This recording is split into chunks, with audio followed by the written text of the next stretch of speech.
Hello, everyone, and welcome back to Retention Chronicles. So excited to have you here today. We have a wonderful guest. I'm going to ask her to intro herself in a second. But as you know, we are welcoming this new guest in season 5, and we have a lot to talk about. So let's get to it. Hello, and thank you for joining us here, Allyse. Can you give an intro and a background as to how you founded Beehive Meals? Yeah, so my name is Allyse Jackson. I am the founder and CEO of Beehive Meals. Um, so personally, I am a mother to 3 kids, and then I'm pregnant with our fourth. So Congrats. Oh my gosh, so busy. excited. And the other kids are young, like 7 and under. So we are very, very busy. But a little bit of background on myself is, so I grew up with a dad who was an entrepreneur. He is a land developer. So he would take like large pieces of land, break it down, sell them into smaller pieces. And that's how I grew up. Um, Real estate has been kind of all over the place. So it was very much like that entrepreneurial journey of like feast or famine. So Hmm. like it was like this roller coaster, right?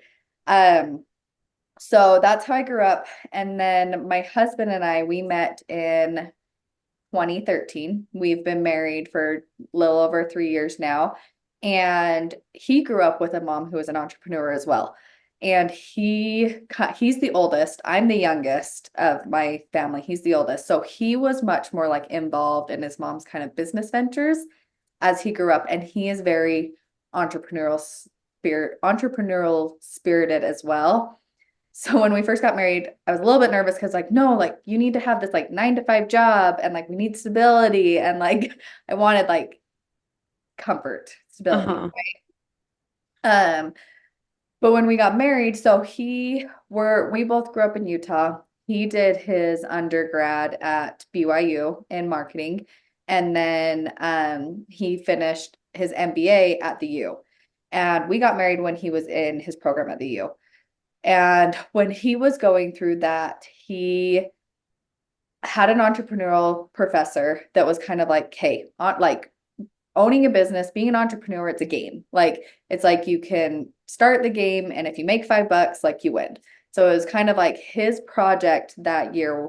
Like he would basically get an A in the class if he said he would try to do something.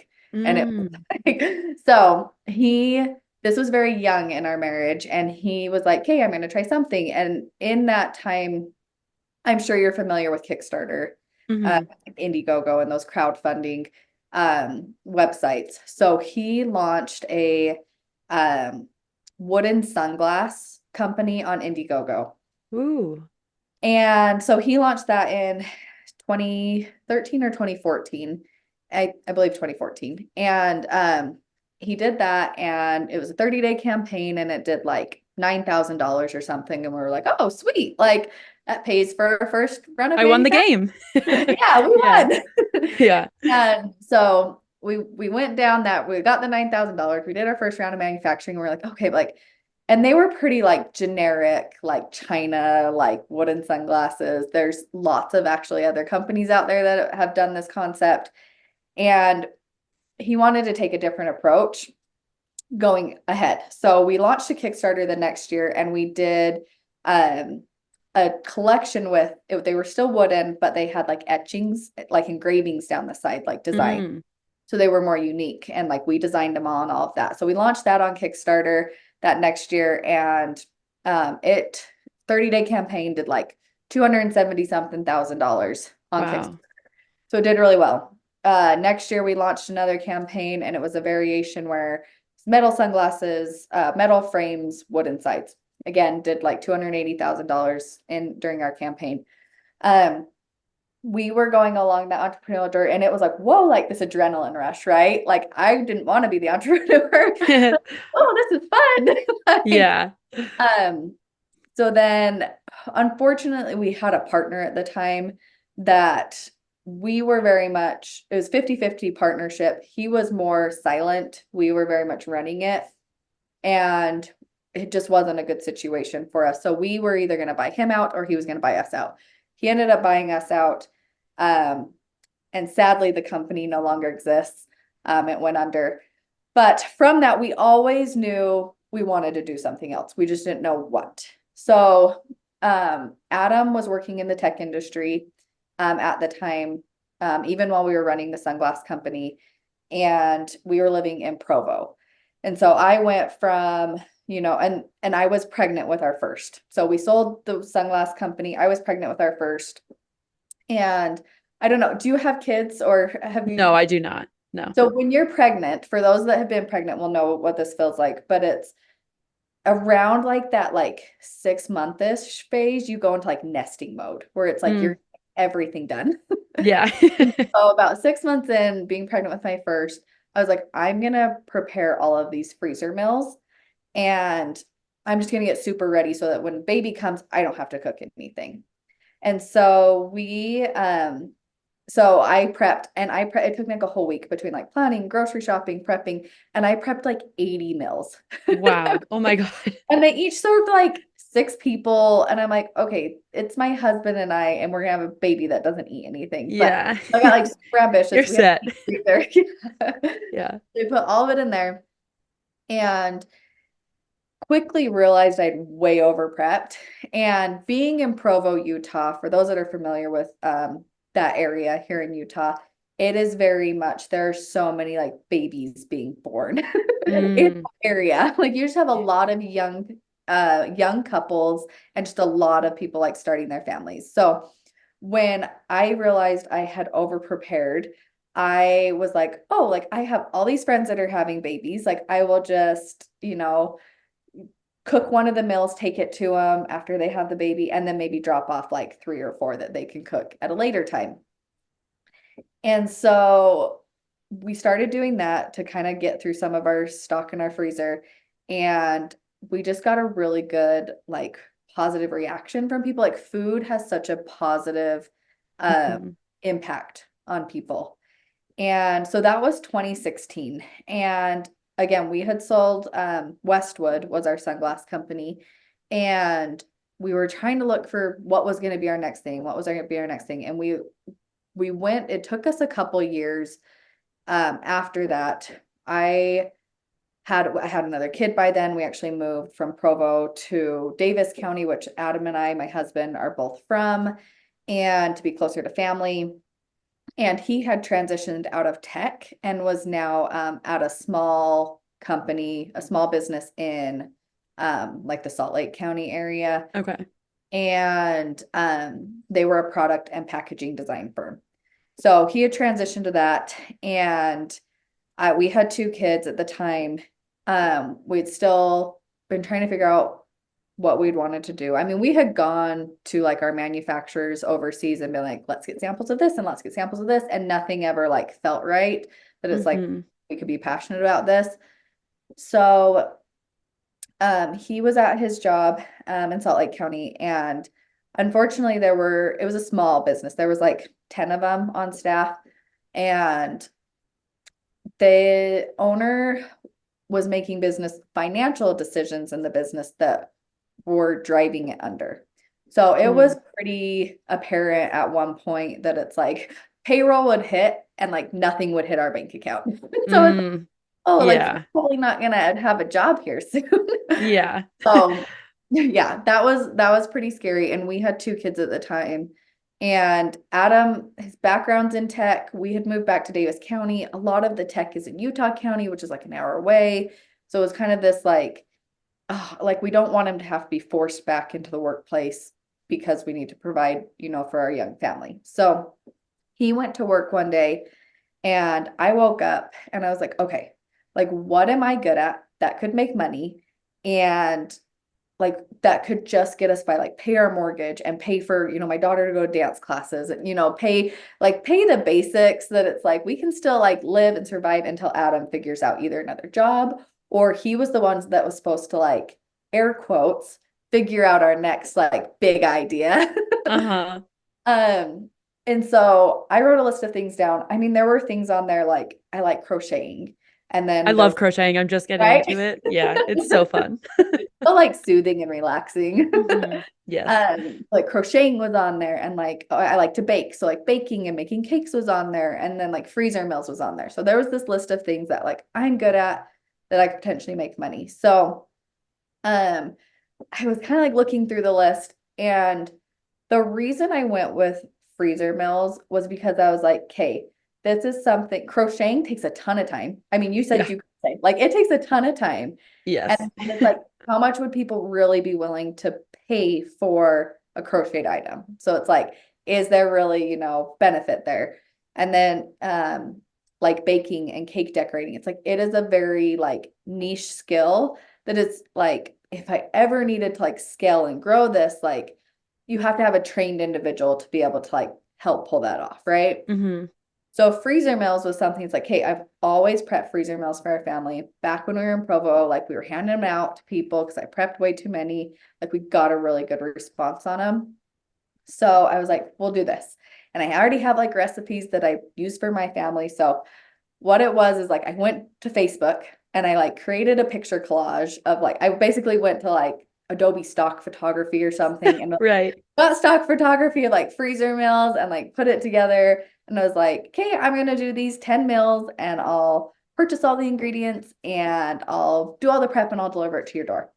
And that was August of 2019. Okay. And so I put it up on Facebook and it was immediately. So Adam had gone to work. He didn't know I was doing this. Um, and it was immediately that people were like messaging me on Facebook and it's like, yes, like, how do I send you money? Like, how do I pay for this? And I was like, oh, like, I don't know. Like, and I was like, hurried, I set up haven't a gotten there yet. like, I was Yeah. like, oh, I don't know. Like, let's set up Venmo. And so like I set up Venmo and like people were just Venmoing me money for these. And so I was in August. I had set my first delivery dates for September 2019. So I gave myself a full month. And I made like, it was like 10 grand in that first day. Oh And my God. I like shut it off. And I was like, okay, like I am one person, I can only do so much. Like, and so I like filled up one delivery date and then I was like, okay, like I think that's how much I can do in a day. So like then I opened up the next week and then I opened the next week and I like filled all of September for what I felt I could do. And that Wait, like so real quick, you were saying like it took like how long for you to like cook and prep them? And then like, is it like a week and then you deliver them all on like one day? Is that what you were yeah, doing for all of the month of yeah. September? Okay. And yeah, so it'd be like, okay, like how many because I sell them in sets of 10 mils. So it's like Okay. every order is 10 mils. Yeah. The unique thing about our product is it's actually all raw product though. So, and we can go into that I'd later, love but to. Yeah. yeah, it's essentially like, so a freezer mill, it's a very big term here in Utah. That's actually a challenge that we're trying to get out of state. Like people need to understand what a freezer mill is. Yeah, I'm honestly I'm from New Jersey and live in Indiana. I know we discussed this, but like all I'm picturing is just like yeah, food in the freezer. Like so is there Yeah. something specific that like yeah, tell us more about the freezer meal, I guess. Yes. Would be a So a great place. freezer mill essentially, and what our product is it's taking traditionally, if you're doing it yourself, it'd be like a Ziploc bag, and Hmm. you'd put like your raw ingredients in there. And then they're designed to cook in a crock pot or like an Instapot. Okay. So it's like you'd put your raw meats and vegetables and like the sauce ingredients in there, and then like you'd zip lock it closed, right? Yep. And store it in your freezer, pull it out a later time to cook in your crock pot. What we do is we take vacuum sealable bags, put all the ingredients in there, vacuum seal it. That way they last. It's taking all the air out and it's keeping the product fresher for longer. And just like you're not going to get like the ice crystals on it or anything while it's in your freezer over the next few months. So there's no cooking involved on our side, but as far as like the prep, it was like, okay, like I've got to get all these ingredients. I've got to like do all the prep work. So I filled it was like I think 12 customers each week is what it ended up being. So it was like I can do 120 meals a week. Like I can handle that. And when after I got like everybody's money, I called my husband. He was still at work during this. And I was like, so I think I started a business like I I'm think figuring this I now have out. money. Yeah. I'm like, people paid me money. And Yeah. so we and my mother-in-law found out about it and she calls me, she's like, you realize you can't do this out of your house, right? And I'm like, no, I had no idea. Like, we need a commercial kitchen for this. And I was like, oh, okay, like I don't have one of those. And so luckily when I say like I started taking orders in August and my deliveries weren't until September, I had like 30 days of like, okay, I gotta like figure this out and how I'm actually Mhm. doing. So like I had to go find a commercial kitchen to rent, which we did. I had to get like certain certifications as like a food manager. Like it's not just like Oh. food handler's permit. It's like the certification that like I'm allowed to, I don't know. That you're like knowledgeable about what Yes. to do and what not to do. Yeah. Yes. Okay. And so I did all of this, like had to work with the city on like what we were actually doing and like get all these approvals. So did all of that in the next 30 days. And then we got into it. So September. Um, it went really well that first month. And my husband actually ended up not, so he ended up mutually leaving his position at his company that he was at in October. So that next month. And he, again, this was just supposed to be like, I could do this a few times a month. It'll pay our mortgage. It'll pay for this. Like, it'll be fine. Like, you go figure out something else. So I'd mentioned his mom's an entrepreneur. He actually went and worked with her for like the next 5 months. And he would like help on the side. So help me on the side. His background's in marketing. So that was helpful. He was able to like get us a website up by September. Like I had a legit website to actually, so I wasn't taking Venmo money. Yeah. You had a checkout. Yeah, I had a checkout process and people Automated systems. actually, Yeah. yes. And like people would know when I would actually sell out on a date or things like that. Mm-hmm. So September went really well. October hits and it's like I open up delivery dates and they would sell out like that. Like it Wow. was like one, it was people that had already ordered from us, like wanted it the next month. And two, like our word of mouth, it was like, people would be like, oh, like they'd talk about it. And so we'd sell it super quickly. And it was that first month that we sold out. And I had customers that ordered in September that were really frustrated. Mm. They couldn't get in October. And so I was like, oh no, like I don't know what to do. Um, Got to so keep those customers, right? yes. And it's like Yeah. they're like, no, like I'm planning, like I need your meals to feed my family this month. Mm-hmm. So that was a challenge initially where it was pretty early on in our company that I turned on subscription. So Mm. if you want these meals, you can get on subscription. I will account for you getting these meals, and they would pay for them like in advance or whatever. And I would hold a spot on my delivery. And it's like, it was kind of like subscription became this like first come, first serve. They were on my schedule. Yes. Um, so that was like one of our biggest things that we did early on that have really set the tone for our growth, Mm. like going forward. So, I mean, Yeah. that was 2019.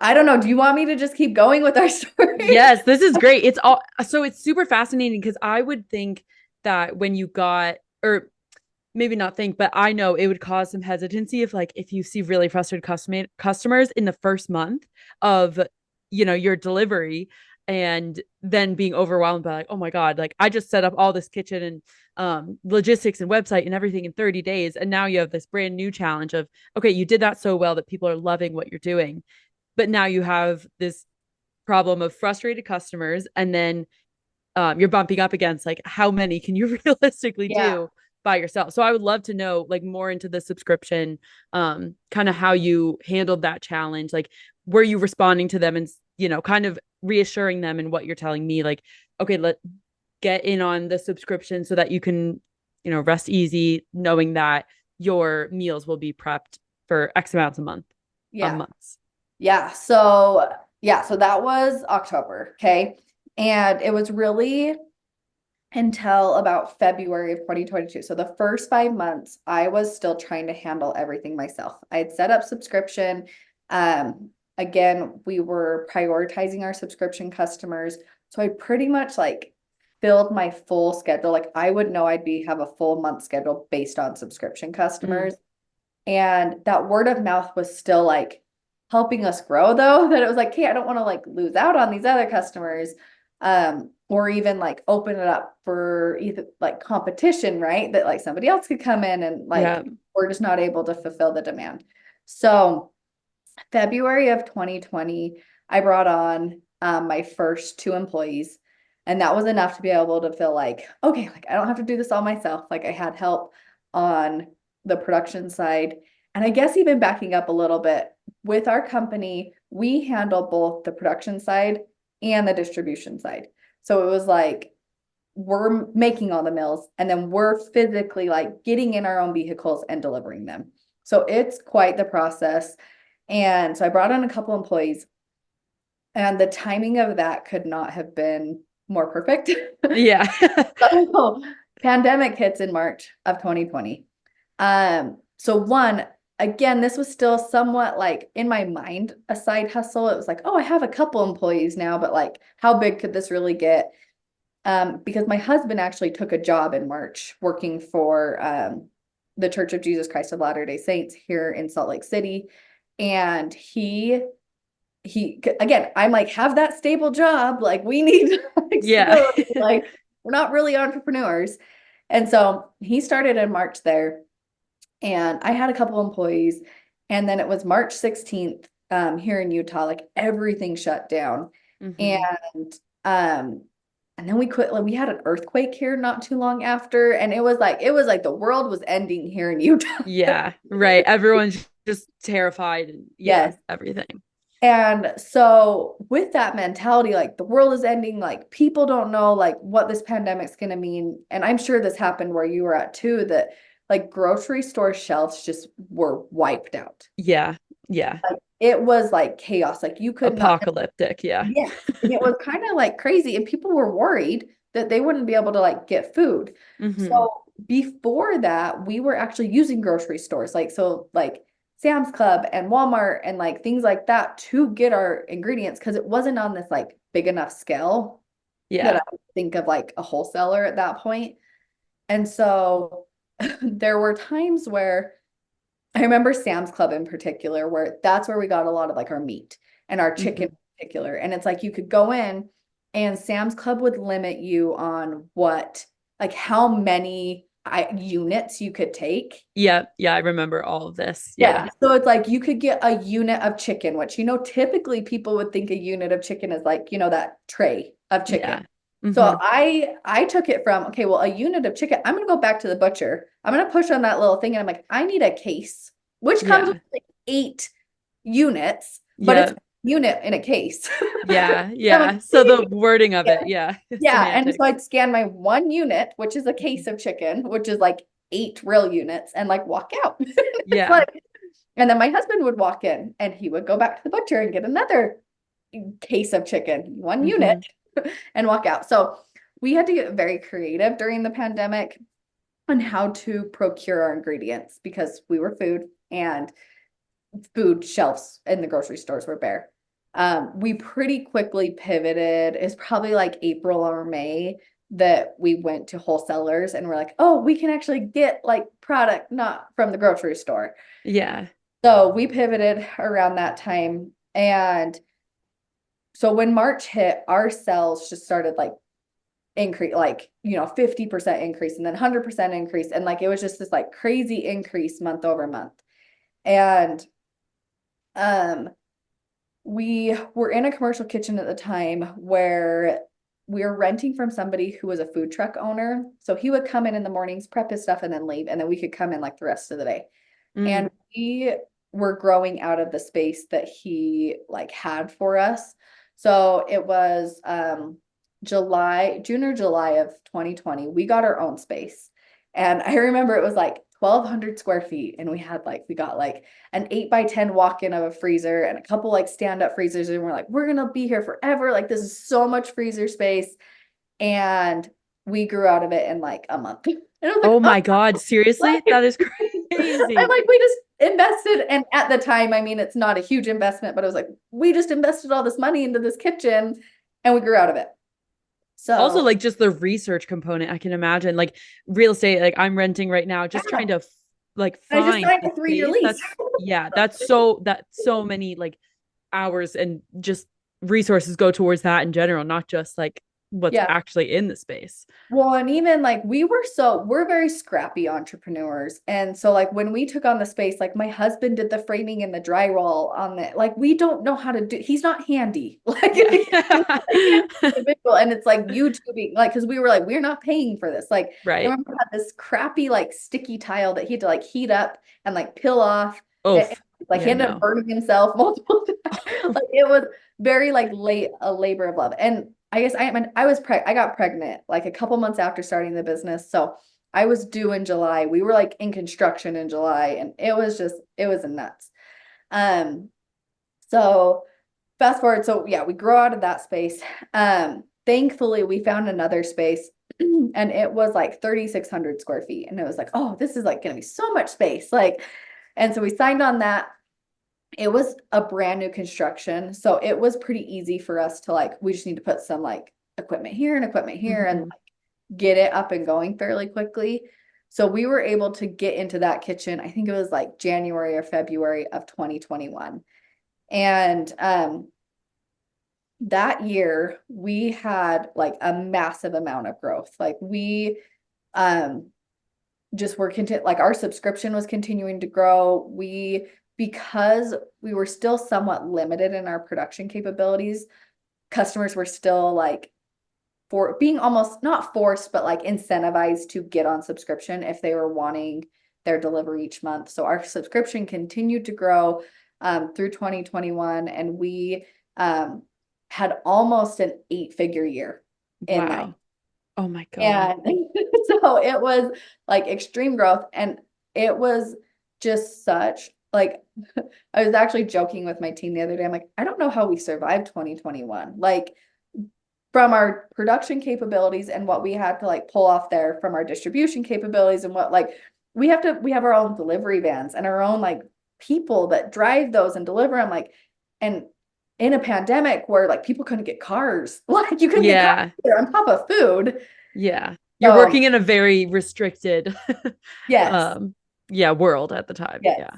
And it was nuts. And like what we pulled off was I don't even know how we did it. But um yeah, so Sure, a that lot of determination.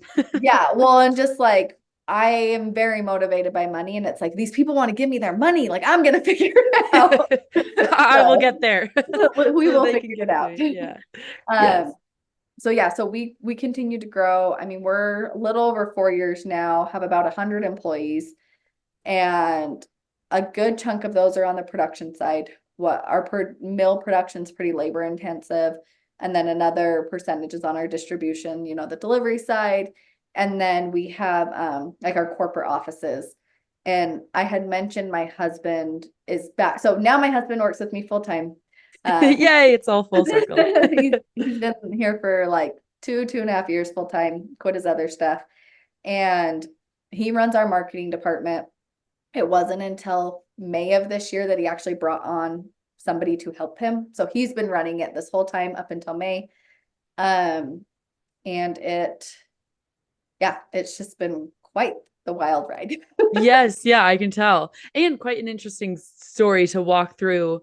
Like I know you asked, should I just keep going? And I genuinely, yes, because I think it's very like indicative of probably all the hurdles or all the challenges you face. And like I want to get into some of those, but just hearing about high level how you all are navigating, like, and it seems like mostly trying to make those decisions based off of growth and Yeah. where you can continue to um like it looks like it seems like you had such a potential with customers and you were recognizing that, so it's like you almost can't keep up, right, with how quickly the ICP or the want of your product is.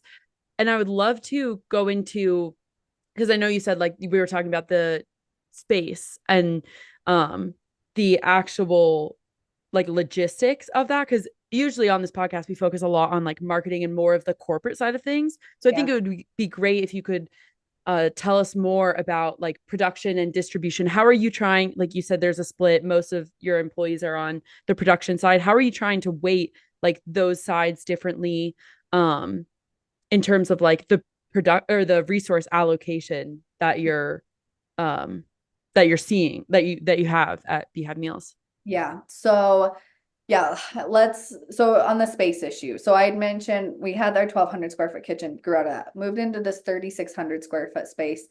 And I forgot to mention, we grew out of that in like 3 months. Oh my So, God. You can't keep up with these spaces. yes. And the biggest issue for our space isn't so much the space I need to prepare the meals. So like I have my 3,600 square foot kitchen. That kitchen can produce so much out of it. Like we actually only run our kitchen Monday, Wednesdays, Fridays from 6 a.m. to 2 p.m. Like, Okay. and then bring in product on Tuesdays and Thursdays, like the ingredients and like things like that. But like production happens like, is that what, 24 hours a week? Like we could run our kitchen a lot more. Mm-hmm. Where we run into issues with our business is the freezer space. So it's like I have to Right. get the product frozen. Customers are expecting it like rock hard frozen. And then it's yeah, and so it's like getting it frozen, and then like once it's, you know, we prepare it in a set of 10 meals, it's like until it goes out to the customer, I have to hold that frozen as well. So thankfully, our space that we went into, it's a 3,600 square foot space. I had mentioned it was new construction, and our landlords, it was a flex space, like one of those flex spaces. So Yep. we had the biggest space at 3,600, and then there were 3 more units of 1,800 square feet a piece. Okay. And we went to our landlord and we're like, what are these, like, what are our tenants' other leases? Like, what are like, and we all signed 2-year leases. And I'd mentioned 3 months in, we were grown out. So we actually went to our next door neighbor. We're like, I will pay you like $5,000 to just leave. Yeah. I just need your Buy space. you out of your contract. Like, Yeah. yeah. And our landlord was fine. Like, as long as like somebody was taking the lease, he didn't care who took the lease. Yeah. He really liked us. Like we're good tenants to work with. And so we're like, we'll pay you to leave. And so they took that. So they ended up leaving and we took their space. And all I did was put freezers in that 1,800 square feet. And so that helped alleviate some of that. About another probably 9 to 12 months after that, we actually went to the next person and we're like, we will buy your space if you leave because I need more freezers. So they ended up leaving. We put more freezers there. And then just actually like 20 minutes before we jumped on this podcast interview, my team just called me and let me know I just had a freight show up of more freezers. So our There landlord you built, go. yes, our landlord built 15,000 square feet of a building next to us, and we took the whole thing. And Wow. that's gonna just be distribution. So we Mm-hmm. are going to fully just put freezers over there. Because one of our growth strategies is we're trying to figure out how to get into other states and continue to grow, where we handle all of our own logistics, right? Like our Utah facility, we've grown to, it covers all of Utah. So we can serve all of Utah, and then Southern Idaho, and actually like Nevada, like the Las Vegas Valley area. So, and then we opened up a production facility in Arizona, in Tempe, and found that our efficiencies in Utah are just so great that actually by the time this podcast airs, we are actually shutting production down in Arizona. We have a customer base down there, but we're going to produce from Utah and we're going to freight it down and then just Okay. out of that. So one of our challenges right now is figuring out how to grow the most efficient, like money wise, and cover as much space as possible. So Yeah. And so am I correct in saying that like the reason that you're pulling the production site in Arizona is because even with like freight costs to ship it down there or to get the product down there, so like that's less expensive just as a whole to produce it in Utah yes. with the efficiencies. Okay. So Utah, what's really cool about our product is because we produce so much here in Utah in our one facility, like you think of a typical like food establishment, right? Like you go to a Chick-fil-A or a Wendy's or a McDonald's, like they're massive when you think of them on a national scale. When you think of them on an individual scale, though, like what does one store really produce? So when you think of our Utah location serves all of Utah, parts of Idaho, parts of Nevada. Like the amount of food that we bring into one location helps us with our buying power with our suppliers. So like we can get quality ingredients, And because we're buying in such mass, like we can get really good prices on them. Where like Arizona, we had another facility that while it's growing, it's nowhere near what we do in Utah. And so our cost of ingredients were significantly more in Arizona. So bringing it all here, and like our labor is just so efficient here. Like our team is so good here in Utah that by paying freight, like I save money. Yeah, yeah, yeah. Do you think that's something you can do with other states? Because obviously you're still like centralized kind of in the same area with Arizona, but say you were going, I don't know, like trying to expand to like the Midwest, further Yeah. into the Midwest or like East Coast or West Coast. Is that something like from a logistical standpoint that you would try out of like Utah being your main production center, or would you try and make like another production center that was like of that efficiency and then trying to go from there? Yeah, so that's a good question. So our current plan of like growth is to keep everything in Utah as far as production. I had mentioned we're getting 15,000 more square feet of space, and that's basically just going to be distribution. Again, my 3,600 square foot kitchen can handle way more Yeah. production. I just can't, I don't have anywhere to store it. So, um, we're gonna actually be we're gonna be testing this hopefully with Colorado, where we're going to just have another hub. Like, so Mm-hmm. we'll have like our kitchen and then we'll have like a hub. And is And the hub distribution, yes, the hub right? is Okay. distributed. So then I just need freezers down there to receive the frozen product and vans to deliver it and delivery Yeah. drivers. So we're going to actually be testing that. So we're going to be changing everything in Arizona to a freight model. And then this year, hopefully, probably like Q3, we're going to be opening up Colorado area to do that same model. We're keeping it semi close right now, just as we figure it out, because it's like if I needed to, I could fly to Arizona and be there in an hour and a half. Same with Colorado. Right. Mm-hmm. Our goal, though, I mean, you mentioned the Midwest. That's actually probably our next area that we would look at expanding to, if we can get this freight model figured out. So that's something that like we're really excited for if we can get the Colorado area Yeah. and area really dialed Kind of in. like test it there where it's Yes. closer and then continue expanding I'm it. like, I Yeah. can put fires out if I can fly like an hour and a half away. Like now, if I have Mhm. to jump on a flight that's maybe like 3 or 4 hours, I can't get there as soon and all that. But Yeah, like efficiency, whatever goes yeah, down. So this is all really interesting because I know this is just something that you started out quite literally out of your kitchen. And from like a passion of yours of just being able to meal prep and like doing it so for yourself.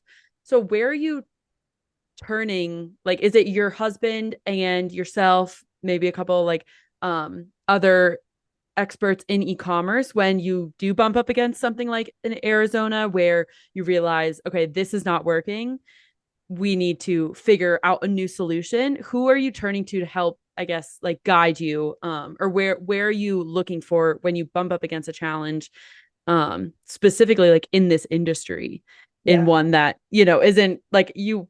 I know nothing about this industry because I don't work in it, so I think anyone who would know anything about this industry, it's only from work experience. So when you don't have that and you're trying to run a business in that industry, where are you looking? Yeah, that's a good question. So, I mean, I mentioned my husband, his background, right? He's in marketing. He got his, degree in business, his MBA, all of that. So he's got like the pedigree, the credentials. Right. Yeah. I, on the other hand, was a stay-at-home mom. Like I went to college, I got my associate degree. I was Mm-hmm. like, this is not for me. And I what's been really, really cool in running Beehive Mills is as I've run it, so I'm the CEO, I actually run our whole operation. So all of our processes that have come in the production and the distribution have been created by myself. And Mm-hmm. it's been really cool to almost push myself in such a way that like I didn't know I was capable of any of this stuff. Yeah. And I found out I'm actually really, really good at it. And like the efficiencies and being like, how do we become the most profitable with the best quality product and da, da, da, like and pay our employees well and all these things. And it's really just come from doing it. And I think having the ability to pivot really quickly. And that's what I love about a small business. And even working with my husband and I always get the question, how is it working with your spouse? And it's obviously really challenging in certain aspects because it never shuts off. But it's also, I think that's one of our strengths is because we can talk to each other whenever we need to, that it's like we can pivot so quickly. That sometimes when you have, say, even your executive team or your management team, that it's like, I got to wait until like tomorrow because I got to be respectful of their time. And And like people are on vacation and just you yeah. introduce a lot more variables. Yeah. Yeah. With a bigger team. So I think one thing we've been able to do is pivot really quickly. Like if something isn't working, we're able to recognize it really quickly. And it's not like, oh, well, but maybe like we just need to give it time. And sometimes that's the case. Or maybe it just even needs to be tweaked a tiny bit. So we've just, as far as like growth and like figuring this out, it's really just been by doing it. There was a time though, and it was earlier in, let's see. So it would have, we're 2024. So it would have been the end of 2022, about a year and a half ago. I got in this because we were growing. I mentioned, so 2022, we actually did, we did 8 figures that year. And I'm younger. I mean, I started the company when I was 25.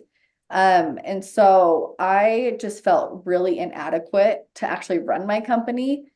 And it was this, and I'm sure you talk to a lot of entrepreneurs that get like, it's right, imposter syndrome, Yeah. where I am It's the most not, relatable part of this podcast, I think. yeah, it's like I am not, like I have no business running this business and managing how many people. And like when you start bringing on employees that it's like you depend, like they depend on this, you know, their paychecks to provide, like we have a lot of like people that are breadwinners in their families. And like it's like something I put a lot of pride in, but it's also a lot of responsibility. So I just got in this, like, I am not the person to run this company. Like, I don't know what I'm doing. And I actually looked to bring somebody in to run my operations. And through that process, like in that process, I started, like I brought somebody on to run the operations. And then I started being like, okay, like I like need to expand my network. And so it was things like I went and did a mastermind here in Utah. You know, it's a group of entrepreneurs. A lot of them, I think actually all of them were females. It was like a female entrepreneur mastermind. It's awesome. And like the advisory board were all females. Like it was a very like cool, unique experience. And I met a lot of really amazing people out of that. One was, are you familiar with Freshly Picked? No, I'm not. So they're another Utah company here. So Susan Peterson runs that. She's like one of the OG like female entrepreneurs here.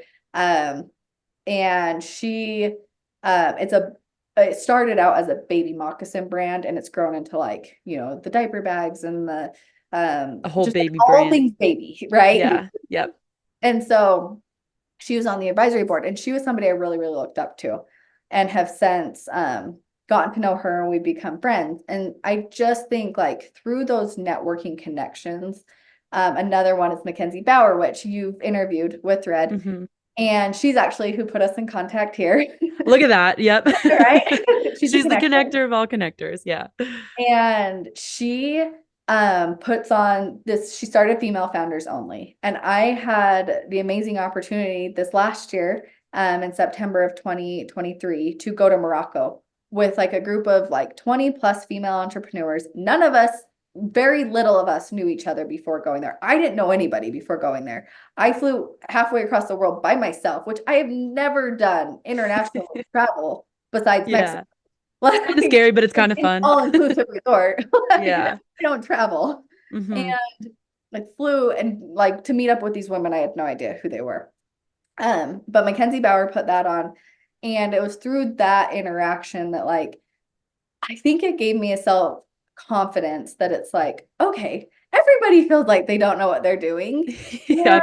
And it's really like just realizing I would have conversations with other entrepreneurs that would be like, oh, like, how would you do this? Or how would you do this in my company? And it's like, you know your company best. Like in having that self-confidence, like I can tell you what I do in my company, but ultimately, like you're the one that knows your company inside and out. Like that's like you started it, like you've grown it, and like we can swap maybe like strategy, but it's like I can't tell you exactly how to do it in your Yeah. company. And I think that's something that I've learned over the last like year, that it's like I actually do know what I'm doing and I'm actually really, really good at it. And that's why like we've been able to find like have the success that we've had. Yeah. So with kind of like that reassurance, similarly enough, I feel like I'm going through a similar point in my career where it's like the recognition of, oh, you know what you're doing. Yeah. And it's a lot of fun to go through.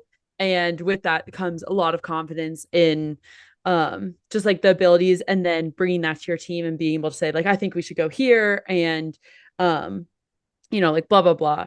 So with that added confidence, I wanted to ask you about the, like, I imagine that there's a lot of challenges when it comes to delivery, because us being in like the shipment space, I've met a lot of brands who um like with delivery, and especially in the food and bev space, like it can be especially I guess finicky, or like a lot of details around it, especially around frozen food, because there's like a whole added element um of needing to keep that food fresh, and your customers are expecting it to be Yeah.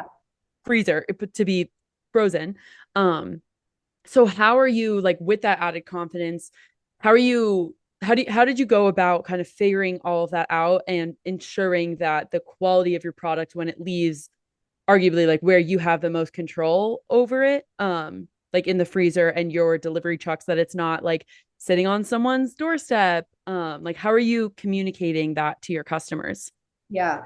So one thing, like with food, you had mentioned, like it can be finicky. It can be, it's very, like food could make people sick. Like if it's Yeah, yeah, not a right, like it's not like, oh, like darn it, like we lost your leggings somewhere. Like, and they'll yeah. be there in 3 more days. Like Mm-hmm. it's, if a food is delivered, it has to get there. So on time. And that's actually one reason we've kept all distribution logistics in-house. There's a couple reasons actually. So one is being able to, the control freak that I am, being able to control it to their doorstep is very important to me, and that whole experience. To the other one, food, because it has to like, shipping's really, really expensive. And added on to shipping's expensive, our product's really, really heavy. Our product's anywhere from like 40 to 80 pounds, Whoa, yeah. like a set A of, huge thing, yeah. All those units of chicken have to go somewhere. yes, right? And so it's, our product's really heavy. And when you're shipping frozen, you have to ship dry ice. So not only do I have all this like weight of the food, then I have to have the weight of the dry ice and then the packaging to keep it all insulated. Like it would be like 100-pound box. And to ship that, it would be like $100. And so, and that's like with discounted like FedEx rates when we've gone. Right. Yeah, because you're shipping So in bulk. So yeah, you yeah. get, yeah. And when we look at that, and when you look at other food delivery services, their cost per serving is anywhere from 7 to 10, 11, $12 a serving, right? Yeah. Ours is anywhere from like 280 something to like 350, depending on the type of meal that you're getting, the size, those type of things. So we're able to keep our cost per serving a lot cheaper, because a lot of those other food companies, you're actually paying for the shipping. It's just hidden in the cost of the food. Yeah. So that's something that's really important to me, that our customers are getting the best quality product for the cheapest price per serving, and that's keeping our distribution. So Mm-hmm. to go as far as like how we maintain that, it's, we've invested very heavily in our distribution side of the company. I mean, millions of dollars have gone into, and that hasn't been overnight, like, right? Like it's been as we've grown and needed to grow. Again, I mentioned we are very scrappy entrepreneurs. We've actually invested in this company when we've needed to, and it's been using resources from the company. So Mm-hmm. it's like we have refrigerated vehicles. So it's like it leaves our facility, goes into a refrigerated vehicle. We handle that up until their doorstep. And we have a back end system. So it's a plug-in through Shopify that creates all of our delivery routes. Like we have a routing specialist on our team that creates those every single day. And it gives like all the automated reminders. So like customers, one, they sign up for a specific delivery date. So they know, hey, on January 5th, I signed up for meals. I need to expect meals on January 5th. So, and then that morning they get an email and a text saying like, hey, your delivery's out for delivery. Like it should be expected around 1 to 2 p.m. And then it's like, then they get another text when it's like, hey, it's 3 stops away. And then it's like, oh, hey, it's here. And here's a picture of it. So we are able to communicate through our technology, our back end throughout the process. Once it gets to their doorstep, here in the winter in Utah, it's not an issue. It is very cold outside. So Yeah. it's out there for 8 hours. Guess what? It's still going to be rock solid. In the summer months, it can get up to 100 degrees here. So that changes a little bit. The nice thing about our product, though, is because we're shipping or delivering 10 meals at a time, they kind of all act as ice packs for each other. Right. Sit out for a few hours. And again, people who are ordering, like they know what day they're getting it on. It's not like a mystery on when they're going to get it, and then they're communicated throughout the whole process. So we have very rarely that we have issues. If a customer ever does have an issue and say like, hey, these are defrosted, like we replace it, like no questions asked. But we have very, very few complaints on that side. Yeah. Yeah. Okay. That makes a lot of sense. That's kind of what I figured, but I have ordered from like a food service before, and I won't name them, but getting it in the mail and like those little ice packs or just like Yeah. liquid water, Yeah. just And you're like, like, I think it arrived safe. yeah, yeah, exactly. So you're just kind of like sitting there, but those are they're like not supposed to be frozen. So a little bit different, I think. Yeah, with the freezer packs, like making sure that they're frozen. Yeah. Um I want to continue asking you questions, but we're already at time. So I'm going to be gracious of our time and pause us there. This has been so phenomenal in just understanding more of what it looks like to keep everything in house. I've not met a lot of founders who are taking that on, and I think you're doing it well from what I can tell from the last hour. So I'm very, very, very excited to share this with our listeners, and it's been an absolute joy to get to talk to you, Allyse. Thank you for making the time. Yeah. Thank you for having me.